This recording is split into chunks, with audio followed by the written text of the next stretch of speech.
उत्तर प्रदेश में बीजेपी की जो राजनीति है वो कैसी है? आप बीफ नहीं खाओगे, अंडे नहीं बेचोगे। गुजरात में बीफ बैन लगेगा, अंडे बेचने पर रोक लगेगा। लेकिन मेघालय में वही बीजेपी को बीफ से कोई प्रॉब्लम नहीं है। अब ये दोगुलापन आप इसे नहीं कहेंगे, या फिर राजनीतिक मौका परस्ती या पॉलिटिकल अपॉर्चुनिज्म या पॉलिटिकल कन्वीनियंस जिसे आप कहते हैं, ये अगर वो नहीं तो और क्या है?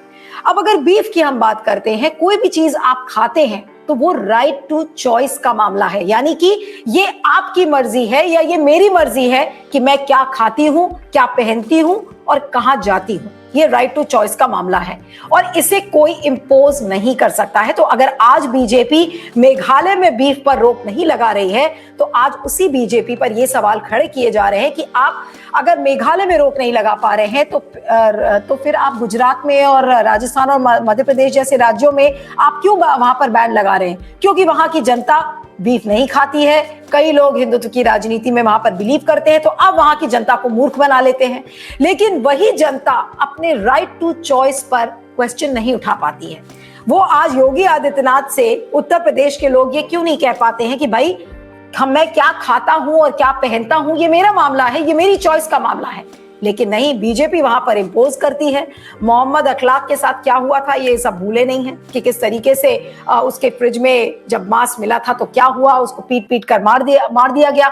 काउ विजिलेंटिज्म के नाम पर मोनू मानेसर का आपने केस देखा है अभी हरियाणा में। राजस्थान पुलिस ने जब एफआईआर किया तो मोनू मानेसर का किस्सा ऑलरेडी अभी सोशल मीडिया पर चल रहा है कि किस तरीके से गौ रक्षा के नाम पर मुसलमानों को किस तरीके से भून कर जला दिया गया। उनकी बोलेरो गाड़ी में उन 2 मुसलमानों की लाश मिली और ये कहा जा रहा था कि वो काउ स्मगलिंग कर रहे थे। तो मेरे कहने का मतलब ये है कि right to choice, right to food, ये एक बहुत मौलिक, बड़ा और महत्वपूर्ण मौलिक अधिकार है। लेकिन बीजेपी जनता को किस तरीके से मूर्ख बनाती है ये उसका उदाहरण है। गुजरात की जनता बेवकूफ बनने के लिए तैयार है, इसलिए वहां पर इस तरीके के बैन लग जाते हैं। जनता अपोज भी नहीं करती है क्योंकि उनको हिंदुत्व की राजनीति वहां पर बीजेपी को सूट करती है और जनता भी खुश है। लेकिन मेघालय की जनता खुश नहीं होगी बीजेपी से अगर आज ये जनता, अगर इसी जनता पर आप बीफ बैन लगा देंगे। अगर मेघालय में या नॉर्थ ईस्ट के किसी भी राज्य में, चाहे वो त्रिपुरा हो, चाहे मेघालय हो, चाहे असम हो, ये नॉर्थ ईस्टर्न्स जो नॉर्थ ईस्ट की जो जनता है वो ज्यादातर मांसाहारी जनता है और वहां पर माइनॉरिटी जनता ज्यादा है, क्रिश्चियन समाज है। मेघालय में तो खासकर क्रिश्चियन वहां पर जो पॉपुलेशन है वो बीफ खाती है। तो जाहिर सी बात है कि बीजेपी को ये पता है कि अगर वहां पर बीफ पर रोक लगाएंगे तो मेघालय की जनता बीजेपी के खिलाफ हो जाएगी। इसलिए वोट बैंक को ध्यान में रखते हुए बीजेपी को मेघालय में बीफ से कोई प्रॉब्लम नहीं है। तो ये बात आपको मैं इसलिए समझा रही हूं कि आप इन राजनीतिक पार्टीज का दोगुलापन समझे और मूर्ख बनने के लिए इनके हाथों तैयार न रहें। ये वही बीजेपी है जो बार बार ये कहती है कि देखिए आप अंडे नहीं बेच सकते हैं, आप मांस नहीं खा सकते हैं। अरे भाई क्यों नहीं खा सकते?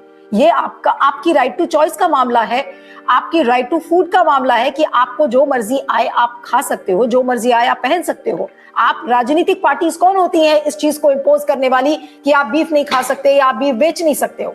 तो जाहिर सी बात है कि मेघालय के चुनाव में आज बीजेपी बेनकाब हो गई है और अर्नेस्ट मॉरी का जो ये स्टेटमेंट है कि I eat beef, there is no issue, we follow our own food habits, there is no issue, then he says that there is no ban, there are no restrictions in Meghalaya. Very openly Ernest Mori has said this. And then to top it all, when the reporter asks him a question that will it not be against the BJP resolution, तो उन्होंने ये कहा है कि I cannot make a statement based on the resolution of other states. यानी कि Ernest मॉरी को भी ये पता है कि जो बाकी राज्य हैं और बाकी राज्यों में बीजेपी अपने आप की जो राजनीति है वो कस्टमाइज करती है हिंदुत्व के पॉइंट ऑफ व्यू से। लेकिन हिंदुत्व की राजनीति गोवा जैसे राज्य में या मेघालय जैसे राज्य में सफल नहीं होगी और ये बात बीजेपी को अच्छी तरह से पता है। इसलिए बीजेपी से ये गुजारिश है कि राजनीति को कस्टमाइज करना बंद करे, खाने की हैबिट्स को एक राजनीतिक मुद्दा ना बनाए। ये एक ह्यूमेन मामला है, इंसानों पर ही छोड़ दे कि उनको क्या खाना है क्या पीना है, उस पर राजनीति बंद कर दे। इस वीडियो पर आपका क्या कहना है इस पर फीडबैक दीजिएगा और बने रहिएगा मेरे साथ क्यू वाइट पर। Thank you.